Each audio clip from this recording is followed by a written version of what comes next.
લીંબડી દિગ્વિજયસિંહ કુમાર છાત્રાલય અને કુમાર વિદ્યાલયના વિદ્યાર્થીઓ જે ધોરણ 10 અને 12ના વિદ્યાર્થીઓ છે તેમનો વિદાય સમારંભ અને ઇનામ વિતરણ સમારોહ યોજવામાં આવ્યો. આ વિદાય સમારંભ તથા દીકરાના સન્માન સમારોહ પ્રસંગે લીંબડી ધારાસભ્ય કિરીટસિંહ રાણા, લીંબડી ઠાકોર જયદીપસિંહ ઝાલા, ઝાલાવાડ ક્ષત્રિય સમાજ પ્રમુખ રુદ્રસિંહ ઝાલા, લીંબડી શહેર ક્ષત્રિય સમાજ પ્રમુખ Sahdevsinh Rana, Surendranagar GST assistant commissioner Divyaba Rathod, doctor Vijaysinh Vala, USA Amazon company અધિકારી પ્રિયાંશુ રાજસિંહ જાડેજા સહિત ઝાલા માંગુજી શાખા તેમજ ક્ષત્રિય સમાજના આગેવાન, કારીગરો, હોદ્દેદારો, દીકરાઓ મોટી સંખ્યામાં ઉપસ્થિત રહ્યા હતા તેમજ મહાનુભાવો દ્વારા શિક્ષણને લગતા પ્રાસંગિક પ્રવચન કર્યા હતા.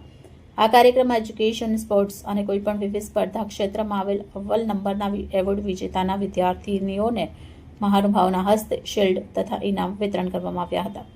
રિપોર્ટર દીપકસિંહ વાઘેલા, ગુજરાત દર્શન સમાચાર, લીંબડી.